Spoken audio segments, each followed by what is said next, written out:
मेरे भागवत के प्रेमियों, तो जब गुरु विश्वामित्र के पास चिट्ठी गई, गुरु विश्वामित्र ने वो चिट्ठी देखी। अब भैया वीडियो वाले सब लोगों का आ जाए, हमारा भले ही कमाए पावे, लेकिन हमारे भैया लोगों का और माताएं बहने कोई ना छूटे, पोज बड़े बड़े कर इनके सबके फोटो ले, ठीक है। हाँ, और कमेटी वाले बैठे, माता रानी का भी फोटो लेना। मेरे भागवत के प्रेमियों, इधर गुरु विश्वामित्र के पास जब चिट्ठी पहुंची तो गुरु विश्वामित्र ने कहा, बेटा राम चलो हम लोग भी देखते हैं, सीता का स्वयंवर है, चलिए हम लोग भी देखते हैं। मेरे भागवत के प्रेमियों, इधर गुरु विश्वामित्र चलते हैं। क्या नाम भाटी जोड़ में, रवि भैया की तरफ से 11 मुद्राएं, दिनेश भैया की तरफ से 11 मुद्राएं, सूरज भैया की तरफ से 11 मुद्राएं। आशीर्वाद मंगल में कामना, हमारे भैया लोग मनोहर तबलन जियो।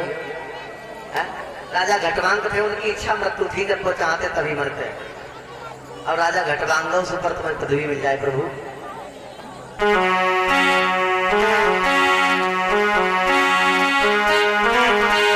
पाती ही खबर स्वयंवर की, श्री जनक राज के धाम चले।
स्वयंवर की श्री जनक राज के धाम चले।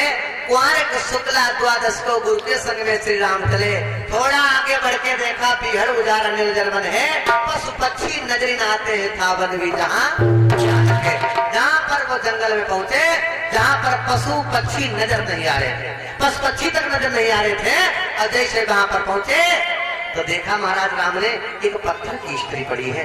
महाराज भगवान राम कहते, गुरुदेव हम ये क्या देख रहे हैं, ये पत्थर की स्त्री। जब आप यहाँ थोड़ा आगे और बढ़ के देखा तो वहां पर एक आश्रम था, उस आश्रम के गेट पर लिखा था गौतम आश्रम। गुरुदेव कहने लगे, गौतम आश्रम? हाँ, ये गौतम ऋषि का आश्रम है। लेकिन गुरुदेव यहाँ पर एक पत्थर की स्त्री पड़ी है, और यहाँ पर सब वृक्ष सूखे हुए हैं, केवल एक तुलसी का वृक्ष रहा है, ऐसा क्यों है? और एक बात बताएं, देखो झांकी भी देखो, हम ये नहीं कहते झांकी ना देखो, कथा भी सुनो ध्यान लगा करके, ताकि तुम्हें कुछ बात पता लगे। देखो तुलसी, ये तुलसी कौन है? तुलसी कौन थी? तुलसीदास नहीं थे ये, तुलसीदास दूसरे थे, वो महात्मा थे। ये तुलसी कौन थी? ये तुलसी लेडीज थी। ये तुलसी का ओरिजिनल नाम क्या था? वृंदा। ये वृंदा किसकी पत्नी थी? जालंधर की। और एक बात बताएं, हमने कई घर में देखा है कि तुलसी का वृक्ष लगा है, तुलसी के वृक्ष के नीचे शंकर जी का मतलब फोटो या शिवलिंग कुछ भी समझ लीजिए, तुलसी के नीचे शंकर जी रखे हैं। नहीं रखना चाहिए। आप लोग सोचते हो क्यों नहीं रखना चाहिए? क्या तुलसी के और शंकर जी को युद्ध चलते हुआ? ऐसा कुछ नहीं है। देखिए, शंकर जी किसका पुत्र था? जालंधर शंकर जी का पुत्र था। जालंधर किसका पुत्र था? शंकर जी का। गणेश जी से छोटा था। तो ये निशाचरों के साथ रहने लगा, निशाचरों की भाषा सीखता है, निशाचरों की दिशा करता है। तो शंकर जी से सब देवता लोग कहने लगे, ईश्वर मारिए। शंकर जी ने कहा, इसे हमने स्वयं वरदान दिया था कि ये किसी के हाथ से नहीं मरेगा, और इसकी पत्नी जो वृंदा यानी तुलसी है, वो पतिव्रता स्त्री है, उसका कोई पतिव्रत धर्म नष्ट करेगा तो हम स्वयं मार सकते हैं अपने पुत्र को। तब इधर विष्णु भगवान जो थे, कोई नहीं तैयार हुआ, विष्णु भगवान तैयार हुआ, हम उसके साथ छल करेंगे और आप युद्ध कीजिए। इधर शंकर जी जो थे वो जालंधर से युद्ध करते हैं और इधर विष्णु भगवान जालंधर का रूप धारण करके वृंदा के साथ में छल करते हैं। इधर शंकर जी और जालंधर का युद्ध हो रहा है और इधर वृंदा के साथ में भगवान विष्णु जालंधर का रूप धारण करके उनके साथ छल कर रहे थे। जब छल कर रहे थे तब इधर जब उसका पतिव्रत धर्म नष्ट हुआ, इधर जालंधर मारा गया, भगवान शंकर जी ने मार दिया। और जब विष्णु भगवान अपने रूप में आए यानी जो जालंधर बने थे, तब वृंदा ने देखा यानी तुलसी ने, भगवान अरे तुम भगवान होते हुए तुमने हमारे साथ छल किया। और वृंदा यानी तुलसी क्या कहने लगी? तुलसी कहने लगी वृंदा हम तुम्हें श्राप देती हूँ। भगवान विष्णु से कहा तुम पत्थर के हो जाओ। सोई भगवान विष्णु सालिग्राम बनी गए। देखा होगा आपने सालिग्राम इतने बड़े होते काले काले, देखा भैया? किन किन लोगों ने देखा? लल्ला को काले सब लोगों ने देखा होगा। सालिग्राम बन गए, कोई नहीं ने श्राप दिया था। अब देखिए शंकर जी का पुत्र कौन है? जालंधर। जालंधर की पत्नी तुलसी। और तुलसी और शंकर जी तीन तीर, क्या ससुरो बहु तीन तीर नहीं सकता? बताइए आप। तो इसीलिए तुलसी के करीब शंकर जी नहीं होने चाहिए। इसीलिए गणेश जी पर और शंकर जी पर तुलसी का भोग नहीं लगता है और कर्णामृत में तुलसी जल डाला जाता है। हर किसी देवता को भोग लगाया जाता है, लेकिन शंकर जी को गणेश जी को नहीं लगाया जाता, क्योंकि गणेश जी जेठ थे और शंकर जी ससुर थे। बोलिए वृंदावन बिहारी लाल की, श्रीमद् भागवत महापुराण की। क्या नाम? अंकित भैया की तरफ से 10 मुद्राएं भगवान हमेशा सुखी रखे। माता जी के कर कमलों द्वारा 10 मुद्राएं प्रदान हुई, भगवान हमेशा सुखी रखे हमारी माता जी को। बोलिए गोविंद भगवान की। इधर मेरे भागवत के प्रेमियों भगवान राम कहने लगे, गुरुदेव ये पत्थर की स्त्री हम देख रहे हैं, ये क्या है? जब आप बेटा बैठिए हम तुम्हें समझा रहे हैं। एक समय की बात है, देवराज इंद्र इधर उधर भटकने लगा कि किसकी सुंदर नारी है उसके साथ छल करेंगे। आज ये पता नहीं क्या बोल रहा है पीछे, देखा इसके सामने माइक की आवाज तक बंद, कितनी तेज बोल रहे। मेरे भागवत के प्रेमियों इधर बताया, हम तुम्हें समझा रहे हैं। ये पत्थर की स्त्री, एक बार देवराज इंद्र इधर उधर भटकने लगे। देवराज इंद्र किनका नाम था? देवराज इंद्र किसी का नाम नहीं था। देवराज इंद्र एक पदवी थी, इलेक्शन जीत जाओ, कैसे नाम, चाहे रामलाल हो, चाहे दयाराम, चाहे सीताराम, चाहे हत्याराम। जब इलेक्शन जीत गया तो कौन हुई गए? प्रधान जी हुए नहीं हुए? तो एक जो है इंद्र, इंद्र किसी का नाम नहीं था, इंद्र एक पदवी थी। देवराज इंद्र का नाम क्या था? देवराज इंद्र का नाम था मलब्रह्म और इनकी पत्नी का नाम था शशि। इंद्र का नाम था मलब्रह्म, इनकी पत्नी का नाम था शशि। अब वही देवराज इंद्र एक बार इधर उधर भटकने लगा है कि हम इनके साथ में छल करेंगे। जब छल करने के लिए तैयार होता है तो जैसे ही चंद्रमा के पास गया, चंद्रमा से कहा भैया हमें ये बता दीजिए कि संसार में सबसे सुंदर किसकी नारी है? चंद्रमा से क्या कहा? तो चंद्र ढिग जाए कहीं समझाई दंडवत कियो,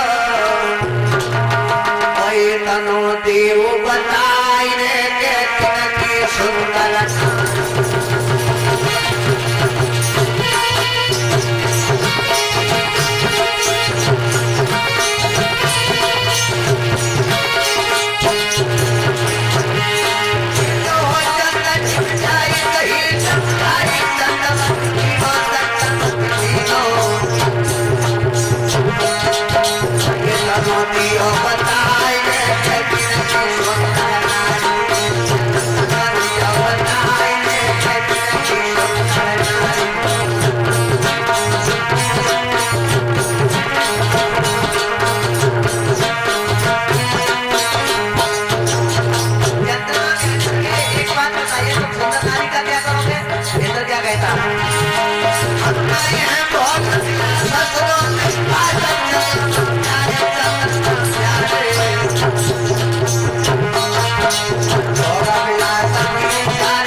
ऐसा ही लिखा कि कागज कागु मरार सुहावे गधा की पीठी गदही खजुआ।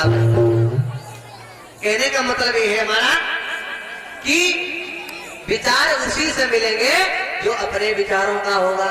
चंद्रमा से देवराज इंद्र के क्यों विचार मिल रहे थे? क्योंकि चंद्रमा भी खुद वैसा काम कर चुका था। चंद्रमा के 27 औरतें थी, 27 और 27 औरतें 5 थी। फिर भी ये चंद्रमा अपने गुरु बृहस्पति देव की पत्नी को भगा करके ले आया था 28 दिन। अपने गुरु बृहस्पति देव की पत्नी को, अब देखिए अब गुरु की पत्नी कौन हुई? गुरुमाता ही नहीं हुई, चंद्रमा फिर भी ले आया था। तब इसीलिए चंद्रमा से विचार मिल गए। हाँ, तो चंद्रमा ने कहा सुनो हम तुम्हें बताएं, आप ऐसा कीजिए हम तुम्हें बताएं कौन सुंदर सबसे स्त्री है। सुंदर स्त्री सबसे ज्यादा गौतम ऋषि की अहिल्या, गौतम ऋषि की पत्नी अहिल्या। ये वहीं पर विश्वामित्र भगवान नाम को समझा रहे सब बात। गौतम ऋषि की अहिल्या नारी, उसके साथ में चल करो जाकर के। अब जब बताया कि चल, तुमने ये बता दिया कि गौतम ऋषि की सबसे पत्नी सुंदर पत्नी है अहिल्या, तो आपने ये बात बताई तो बताई, लेकिन महाराज अब तुम्हें साथ होनी बहुत नहीं पड़ी है। चंद्रमा कहने लगा ये बात तुम सही कह रहे हो, पहले हमने तुम्हें बता दिया हम तुम्हारे साथ नहीं चले। जवाब दिया हाँ साथ तो तुम्हें चलना ही होगा, और क्या? कहा ठीक है कोई बात नहीं, लेकिन साथ में चलोगे करोगे क्या है? इंद्र चंद्रमा से क्या कहता है कि तुम मुर्गा बन जाना, तुम मुर्गा बन जाना,